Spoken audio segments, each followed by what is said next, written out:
Welcome back to my YouTube channel. ಹೊಸದಾಗಿ ನನ್ನ ಚಾನಲ್ನ ನೋಡ್ತಾ ಇದ್ರೆ ಸಬ್ಸ್ಕ್ರೈಬ್ ಮಾಡ್ಕೊಳ್ಳಿ ಆ್ಯಂಡ್ ಪಕ್ಕದಲ್ಲಿರೋ ಬೆಲ್ ಐಕನ್ನ ಪ್ರೆಸ್ ಮಾಡಿ. ಆಗ ನಾನು ಯಾವುದೇ ವಿಡಿಯೋಸ್ ಹಾಕಿದ್ರು ನೀವು ನೋಡ್ಬೋದು.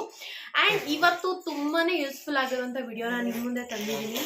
ಆ್ಯಂಡ್ ನಿಮಗೆ ಪ್ಲೀಸ್ ನಿಮಗೆ ಯಾವ್ಯಾವ ಥರ ವಿಡಿಯೋ ಬೇಕು ಅಂತ ನನಗೆ ಕಮೆಂಟ್ ಸೆಕ್ಷನಲ್ಲಿ ತಿಳಿಸಿ. ಬೇಬಿ ರಿಲೇಟೆಡ್ ಆಗಿರ್ಬೋದು, ನಿಮಗೆ ಯಾವ ಥರ ಬೇಕನ್ನೋ ಆ್ಯಂಡ್ ಬೇಬಿಗೆ ಯೂಸ್ಫುಲ್ ಆಗುವಂಥ ವಿಡಿಯೋ ತುಂಬಾ ನಾನು ಮುಂದೆ ಮಾಡ್ತೀನಿ. ಸೊ ಪ್ಲೀಸ್ ನೀವು ನನಗೆ ಎನ್ಕರೇಜ್ ಕೊಟ್ಟರೆ ಮಾತ್ರ ನಾನು ಮಾಡೋಕ್ಕೆ ಸಾಧ್ಯ ಆಗತ್ತೆ. ಮೊದಲಿಗೆ ನನ್ನ ಟೈಟಲ್ ನೋಡಿ ಈಗಲಾಗಲೇ ನಿಮಗೆ ಗೊತ್ತಾಗಿರುತ್ತೆ ನಾನು ಯಾವುದ್ರ ಬಗ್ಗೆ ಮಾತಾಡ್ತಾ ಇದ್ದೀನಿ ಅಂತ. ಎಸ್, ಅಫ್ಕೋರ್ಸ್ ನಾನು ಈ ವಿಡಿಯೋ ಮಾಡ್ತಾ ಇರೋದು ನಿಮ್ಗೆ ಎಲ್ಲರಿಗೂ ಆ್ಯಸ್ ಎ ನ್ಯೂ ಮಮ್ಗೆ ಯೂಸ್ ಆಗಲಿ ಅಂತ. ಆ್ಯಂಡ್ ನಾನು ಕೂಡ ಪ್ರೆಗ್ನೆಂಟ್ ಆದಾಗ ಅಥವಾ ಆಫ್ಟರ್ ಡೆಲಿವರಿ ಆದಾಗ ಕೆಲವೊಂದಷ್ಟು ನನಗೂ ಗೊತ್ತಿಲ್ಲದೆ ಇರೋದು ಇತ್ತು. ಸೊ ಆಗ ಅಮ್ಮ ಅಜ್ಜಿ ಎಲ್ಲ ಹೇಳ್ಕೊಡ್ತಿದ್ರು, ಹಾಗಾಗಿ ನನಗೆ ಈಸಿ ಆಯಿತು ಮಾಡಲಿಕ್ಕೆ. ಸೊ ನಂತರನೇ ತುಂಬ ಜನ ಇರ್ತಾರೆ, ತುಂಬ ಜನ ಲೈಕ್ ಬೇಗ ಮದುವೆ ಆಗಿರೋರು, ಗೊತ್ತಿಲ್ಲದೆ ಇರೋರು ಇರ್ತಾರೆ, ಅಥವಾ ಕೆಲವರು ತುಂಬ ದೊಡ್ಡವರಾಗಿರ್ತಾರೆ ಆದರೂ ಏನೋ ಗೊತ್ತಿರೋದಿಲ್ಲ, ಆ ಥರ ಎಲ್ಲ ಇರುತ್ತಲ್ವ. ಹಾಗಾಗಿ ನಾನು ಈ ವಿಡಿಯೋ ಮಾಡ್ತಾ ಇರೋದು ಸ್ವಲ್ಪ ಜನಕ್ಕೆ ಯೂಸ್ ಆಗಲಿ ಅಂತ. ಡಾಕ್ಟರ್ ರೆಕಮೆಂಡ್ ಮಾಡ್ತಾರೆ, ಏನೇನೇನೆಲ್ಲ ಮಾಡ್ತಾರೆ, ಬಟ್ ಯಾವುದು ಕೂಡ ಬ್ರೆಸ್ಟ್ ಫೀಡ್ ಮಾಡೋದು ತುಂಬಾ ಕಷ್ಟ ಆಗುತ್ತೆ. ಬಟ್ ನಾನು ನಿಮಗೆ ಈಸಿಯಾಗಿ ಹೇಗೆ ಬ್ರೆಸ್ಟ್ ಫೀಡ್ ಸ್ಟಾಪ್ ಮಾಡ್ಬೋದು, ನಾನು ಹೇಗೆ ಮಗುನ ಕೆಲವೊಬ್ರು ತಾಯಿ ಮನೆಗೆ ಕಳಿಸ್ಬಿಡ್ತಾರೆ, ಸ್ವಲ್ಪ ದಿನ ಮರಿತಾನೆ ಅಂತಲ್ಲ. ಸೊ ಆ ಥರ ಏನೂ ಪ್ರಾಬ್ಲಮ್ ಆಗಲ್ಲ, ಏನು ತೊಂದರೆ ಆಗಲ್ಲ. ಆರಾಮಾಗಿ ನೀವು ತಾಯಿ ಮನೆಗೂ ಹೋಗೋದು ಬೇಡ, ನಿಮ್ಮ ಹತ್ರನೇ ಮಗುನ ಇಟ್ಕೊಂಡು ಆರಾಮಾಗಿ ಮಗು ಬ್ರೆಸ್ಟ್ ಫೀಡ್ನ ಸ್ಟಾಪ್ ಮಾಡ್ಬೋದು. ಅದು ಹೇಗೆ ಅಂತೀರಾ, ಬನ್ನಿ ನೋಡ್ಕೊಬೋಣ. ಸೊ ಹೆಸ್ ಗಾಯ್ಸ್, ಈಗ ಬ್ರೆಸ್ಟ್ ಫೀಡ್ ನನ್ನ ಎಕ್ಸ್ಪೀರಿಯನ್ಸಸ್ ನಾನು ನಿಮ್ಮ ಹತ್ರ ಹೇಳ್ಕೊತೀನಿ. ಮೊದಲಿಗೆ ಬ್ರೆಸ್ಟ್ ಫೀಡ್ ಫಸ್ಟ್ ನಾನು ಹೇಗೆ ಸ್ಟಾಪ್ ಮಾಡಿದೆ ಅಂದರೆ, ನಾನು 1.5 yearಗೆ ಪಾಪುಗೆ ಬ್ರೆಸ್ಟ್ ಫೀಡ್ ಸ್ಟಾಪ್ ಮಾಡಿದೆ. ಕೆಲವೊಬ್ರು 2 years ಗಂಟ ಬ್ರೆಸ್ಟ್ ಫೀಡ್ ಮಾಡ್ತಾರೆ. ಸೊ ನಿಮ್ಮ ಇಷ್ಟ ಮಾಡಬಹುದು, ಏನು ತೊಂದರೆ ಆಗೋದಿಲ್ಲ. ಬಟ್ 2 years ಆದರೆ ಸ್ವಲ್ಪ ಕಷ್ಟ ಆಗುತ್ತೆ. ಹಾಗಾಗಿ ನಾನು 1.5 yearಗೆ ಸ್ಟಾಪ್ ಮಾಡಿಬಿಟ್ಟೆ. ಆ್ಯಂಡ್ 1.5 year ಸ್ಟಾಪ್ ಮಾಡಿ ನಂಗೆ ನಿಜವಾಗ್ಲೂ ಬೆಸ್ಟ್ ಅನಿಸ್ತು. ಯಾಕೆಂದರೆ ನಮ್ಮ ಪಾಪು ಅಂದರೆ ಸಿಕ್ಕಾಪಟ್ಟೆ ತೀಟ ಆಗಿಬಿಟ್ಟಿದ್ದೇನೆ ಇವಾಗಂತೂ. ಸೊ ಕಷ್ಟ ಆಗ್ಬಿಡ್ತಿತ್ತು ನನಗೆ. ಬಟ್ 1.5 yearಗೆ ನಾನು ಸ್ಟಾಪ್ ಮಾಡಿದಾಗ ನನಗೆ ತುಂಬ ಈಸಿ ಆಗೋದು. ನಾನು ಹೇಗೆ ಸ್ಟಾಪ್ ಮಾಡಿದೆ ಅಂದರೆ, ಫಸ್ಟು 1.5 year ಕಂಪ್ಲೀಟ್ ಆಯಿತು ಅವ್ನಿಗೆ. 1.5 year ಕಂಪ್ಲೀಟ್ ಆದಾಗ ನಾನು ಮೈಂಡಲ್ಲಿ ಅಂದ್ಕೊಂಡೆ, ಇಲ್ಲ ನಿಮಗೆ ಸ್ಟಾಪ್ ಮಾಡಿಬಿಡ್ಬೇಕು, ಸ್ಟಾಪ್ ಮಾಡಿದ್ರೇ ಇದಾಗೋದು ಅಂತ. ಸೊ ಅಮ್ಮ ಅಜ್ಜಿ ಕೂಡ ಎಲ್ಲ ಹೀಗೆ ಹೇಳ್ತಾ ಇದ್ರು, ಸ್ಟಾಪ್ ಮಾಡಿಬಿಡು, ಕಷ್ಟ ಆಗುತ್ತೆ ನಿನಗೂ, ಮತ್ತೆ 2 years ಆದರೆ ಮತ್ತೆ ಅವರು ತುಂಬ ಕಷ್ಟ ಆಗಿಬಿಡುತ್ತೆ ನಿನಗೆ ಅಂತ. ಸೊ ನಾನು ಕೂಡ ಸರಿ ಅಂತ ಹೇಳಿಬಿಟ್ಟು ಸ್ಟಾಪ್ ಮಾಡಿಬಿಟ್ಟೆ.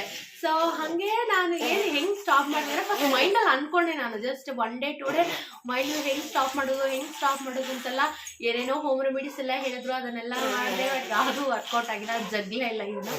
ಆ್ಯಂಡ್ ನೆಕ್ಸ್ಟ್ ಬಂದು ನನಗೆ ಅಮ್ಮ ಕೂಡ ಹೇಳಿದ್ರು. ಸೊ ನನಗೆ ಅಮ್ಮ ಆ ಕಾಲದವರೆಲ್ಲ ಹೇಳ್ಕೊಟ್ಟಿರೋಂತ ನಾನು ಪಾಲಿಸ್ತಾ ಇದ್ದೀನಿ. ಸೊ ನೆಕ್ಸ್ಟ್ ಅಮ್ಮ ಎಲ್ಲ ಹೇಳೋರು, ಸೊ ಬೇವಿನ ಎಲೆ ಇರುತ್ತಲ್ಲ ಅದನ್ನು ಹಾಕು, ಡೆಫಿನೆಟ್ಲಿ ಎಂಥ ಮಗು ಆದರೂ ಜಗ್ಗುತ್ತೆ ಅಂತ ಹೇಳಿದ್ರು. ಸರಿ ಒಂದ್ಸರಿ ನೋಡೇ ಬಿಡೋಣ ಅಂದ್ಬಿಟ್ಟು ನಾನೇನು ಮಾಡಿದೆ ಅಂದರೆ, ಬೇವಿನ ಎಲೆ ತಂದುಬಿಟ್ಟು ನೀಟಾಗಿ ಮಿಕ್ಸಿನಲ್ಲಿ ರುಬ್ಬಿಟ್ಟು ನಮ್ಮ ಎಲ್ಲಿ ಇದಕ್ಕೆ ಅಪ್ಲೈ ಮಾಡ್ಕೋಬೇಕು. ನೀಟಾಗಿ ಎಲ್ಲಿ ಅಪ್ಲೈ ಮಾಡ್ಕೋಬೇಕು ಅಲ್ಲಿ ಅಪ್ಲೈ ಮಾಡ್ಕೋಬೇಕು. ಅಪ್ಲೈ ಮಾಡಿಕೊಂಡು ಜಸ್ಟ್ ಬಿಟ್ಬಿಡಿ ಅಷ್ಟೇ. ಅವರು ನಿಮ್ಮ ಕುಡಿಯೋಕ್ಕೆ ಬರ್ತಾರಲ್ಲ, ಕುಡಿಯೋಕ್ಕೆ ಬಂದಾಗ ಅವರು ಆಟೋಮೆಟಿಕ್ಕಾಗಿ ಕುಡಿಯೋದಿಲ್ಲ. ಬಿಕಾಸ್ ಆ ಸ್ಮೆಲ್ಲು, ಆ ಒಂದು ಕಹಿತನ ಡೆಫಿನೆಟ್ಲಿ ಎಂಥವ್ರು ಕುಡಿಯೋಲ್ಲ, ವಾಕಕ್ಕೆ ಬಂದ್ಬಿಡುತ್ತೆ. ಸೊ ಈ ಥರ ಇವನು ಕೂಡ ಒಂದು 3 days ಹಾಗೆ ಮಾಡ್ದೆ. 3 days ಕಂಟಿನ್ಯೂಸ್ಲಿ ಅಪ್ಲೈ ಮಾಡ್ತಾ ಇದ್ದೆ. ಮತ್ತೆ ಮಲ್ಕೋಬೇಕಾದ್ರೆ ನೀಟಾಗಿ ಕ್ಲೀನ್ ಮಾಡ್ಕೊಂಡು ಮಲ್ಕೋತಾರೆ. ಆ್ಯಂಡ್ ಪ್ಲೀಸ್ ಈ ವಿಡಿಯೋನ ಆದಷ್ಟು ನಿಮ್ಮ ವೈಫ್ಗೆ ಅಥವಾ ಸಿಸ್ಟರ್ಸ್ಗೆ ಇದನ್ನೇ ಶೇರ್ ಮಾಡಿ, ಓಕೆನಾ? ಪ್ಲೀಸ್ ಯಾರು ಕೂಡ ಬಾಯ್ಸ್ ಅಂತ ನೋಡಕ್ಕೆ ಹೋಗ್ಬೇಡಿ. ಇದು ಕಂಪ್ಲೀಟ್ ಲೇಡೀಸ್ ವಿಡಿಯೋ ಅಂತಾನೆ ಹೇಳ್ತೀನಿ. ಸೊ ಆದಷ್ಟು ನಿಮ್ಮ ಒಂದು ಫ್ರೆಂಡ್ಸ್ಗೆ ಅಥವಾ ನಿಮ್ಮ ಲೇಡೀಸ್ಗೆ, ಕಸಿನ್ಸ್ಗೆ, ಈ ಥರ ಯೂಸ್ಫುಲ್ ಆಗಿರೋಂಥ ನಿಮ್ಮ ಸಿಸ್ಟರ್ಸ್ಗೆ ಈ ವಿಡಿಯೋನ ಶೇರ್ ಮಾಡಿ ಪ್ಲೀಸ್, ಓಕೆನಾ? ಆ್ಯಂಡ್ ನಾನು ಮೊದಲೇ ಹೇಳ್ತಾ ಇದ್ದೀನಿ, ಇದು ಕಂಪ್ಲೀಟ್ ಲೇಡೀಸ್ ವಿಡಿಯೋ, ಹಾಗಾಗಿ ನಾನು ಮೊದಲೇ ಹೇಳ್ತಾ ಇದ್ದೀನಿ. ಆ್ಯಂಡ್ ಪ್ಲೀಸ್ ಕೂಡ ಯಾರು ಕೂಡ ಅಷ್ಟೇ ನಿಮ್ಮ ಸಿಸ್ಟರ್ಸ್ಗೆ ಹೆಲ್ಪ್ ಆಗಲಿ, ಈ ಥರನೇ ಯೋಚನೆ ಮಾಡಿ ಹೆಲ್ಪ್ ಮಾಡಿ ನೀವು ಕೂಡ ಅಂತ ಹೇಳ್ತೀನಿ. ಆ್ಯಂಡ್ ನೆಕ್ಸ್ಟ್ ನಾನು ಹಾಗೆ ಅಪ್ಲೈ ಮಾಡಿ ಬಿಟ್ಕೊಡ್ತಿದ್ದೆ. 3 days ಅಷ್ಟೇ, 3 to 4 days ಅನಿಸುತ್ತೆ. 3 to 4 days. ಇವನು ಅಷ್ಟು ಬೇಗ ಜಗ್ಗಿಲ್ಲ. 3 to 4 days ಆದಮೇಲೆ ಅವನೇ ಬರೋದು ಬಿಟ್ಬಿಟ್ಟ ಆ್ಯಂಡ್ ಸ್ಟಾಪ್ ಮಾಡಿಬಿಟ್ಟ. ಆ್ಯಂಡ್ ನನಗೆ ಇನ್ನೂ ಒಂದು ಏನು ಪ್ರಾಬ್ಲಮ್ ಆಯಿತು ಅಂದರೆ, ನೀವು ತುಂಬ ಜನ ಕೇಳ್ಬೋದು ನನ್ನ, ನಿಮಗೆ ಬ್ರೆಸ್ಟ್ ಎಲ್ಲ ಲೈಕ್ ಒಂಥರ ಇದಾಗ್ಬಿಡುತ್ತಲ್ವ, ಗಡ್ಡೆ ಕಟ್ಬಿಡುತ್ತಲ್ಲ, ಅವಾಗ ಏನು ಮಾಡೋದು ಅಂತ ನೀವು ಕೇಳ್ಬೋದು. ಡೆಫಿನೆಟ್ಲಿ ಹೌದು. ಸೊ ನಾವು ಯಾವಾಗ ಬ್ರೆಸ್ಟ್ ಫೀಡ್ ಸ್ಟಾಪ್ ಮಾಡ್ತೀವಿ ಅವಾಗ ಖಂಡಿತವಾಗ್ಲೂ ಗಡ್ಡೆ ಕಟ್ಟುತ್ತೆ. ಒಂದೇ ಒಂದು ಹನಿ ಡ್ರಾಪ್ ಇದ್ರೂ ಕೂಡ ಅದರಲ್ಲಿ ಡೆಫಿನೆಟ್ಲಿ ಗಡ್ಡೆ ಕಟ್ಟುತ್ತೆ. ಸೊ ಇದಕ್ಕೆ ಬೆಸ್ಟ್ ಸೊಲ್ಯೂಷನ್ ಅಂದರೆ ಏನು ಮಾಡಬೇಡಿ, ನೀವು ಆದಷ್ಟು ಬಿಸಿನೀರು ಸ್ವಲ್ಪ ನಿಮ್ಮ ಇದ್ರ ಹತ್ರ ಇಟ್ಕೊಂಡು ಅಪ್ಲೈ ಮಾಡ್ತಾರೆ, ಅವಾಗ ಸ್ವಲ್ಪ ಕರ್ಗುತ್ತದು. ಅದನ್ನು ಕೂಡ ಟ್ರೈ ಮಾಡಿದೆ ನಾನು, ಅದೊಂದು ಮಾಡಿ. ಆಮೇಲೆ ಇನ್ನೊಂದು, ಬೇಗ ಡಾಕ್ಟರ್ನ ಕನ್ಸಲ್ಟ್ ಮಾಡಿ. ನಾನು ಅದನ್ನು ಮೇನ್ ಹೇಳ್ತೀನಿ. ಹಂಗೆ ಇದ್ಬಿಡ್ತಾರೆ ಕೆಲವೊಬ್ಬರು, ಹಂಗೆ ಮಾಡೋಕ್ಕೆ ಹೋಗಬೇಡಿ. ಸೊ ನಾನು ಕೂಡ ಡಾಕ್ಟರ್ ಹತ್ರ ಹೋಗಿ ಸಜೆಸ್ಟ್ ಮಾಡಿದೆ.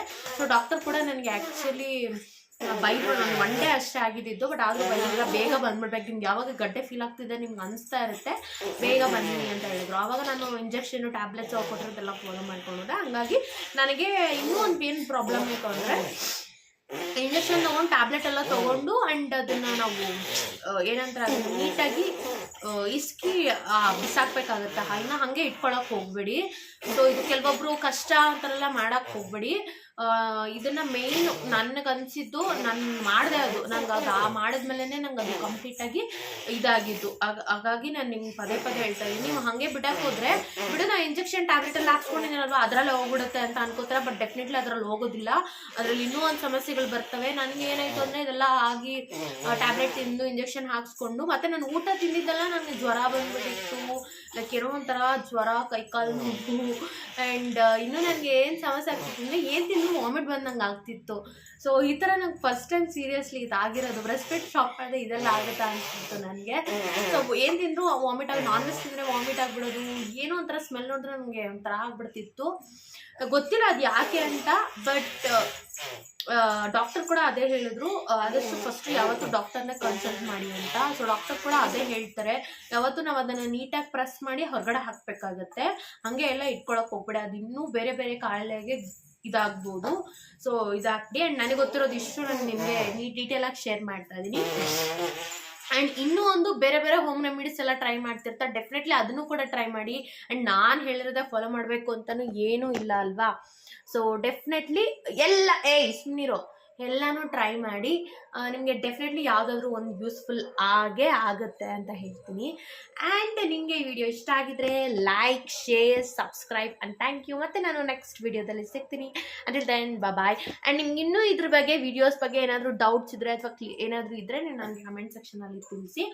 ಆ್ಯಂಡ್ ಇನ್ನೂ ಒಂದು ನಿಮಗೆ ಹೇಳಬೇಕು ಅಂದರೆ, ಕೆಲವೊಂದು ಇನ್ನೂ ನಿಮಗೆ ಇದೆಲ್ಲ ಯಾವುದು ಹೋಗ್ತಾ ಇಲ್ಲ, ಈ ಬೇವಿನ ಸೊಪ್ಪು ಏನೋ ಹಾಕಿದ್ರು ಕೂಡ ಹೋಗ್ತಾ ಇಲ್ಲ ಅಂತ ಅನ್ಸಿದ್ರೆ ಡೆಫಿನೆಟ್ಲಿ ನೀವು ಡಾಕ್ಟರ್ನ ಕನ್ಸಲ್ಟ್ ಮಾಡಿ, ಓಕೆನಾ. ಹಾಗೆಲ್ಲ ಬಿಡಕ್ಕೆ ಹೋಗಬೇಡಿ ಪ್ಲೀಸ್. ಯಾರೋ ಏನೋ ಅನ್ಕೋಬೇಡಿ, ಪಾಪ ತುಂಬ ಡಿಸ್ಟರ್ಬ್ ಮಾಡ್ತಿದ್ದಾನೆ. ಸೊ ನಿಮಗೆ ಇಷ್ಟ ಆಗಿದೆ, ಇನ್ನೂ ಏನಾದ್ರು ಡೌಟ್ ಇದೆ ಕಮೆಂಟ್ ಸೆಕ್ಷನಲ್ಲಿ ತಿಳಿಸಿ, ನಾನು ಆನ್ಸರ್ ಮಾಡ್ತೀನಿ. ಬಾಯ್.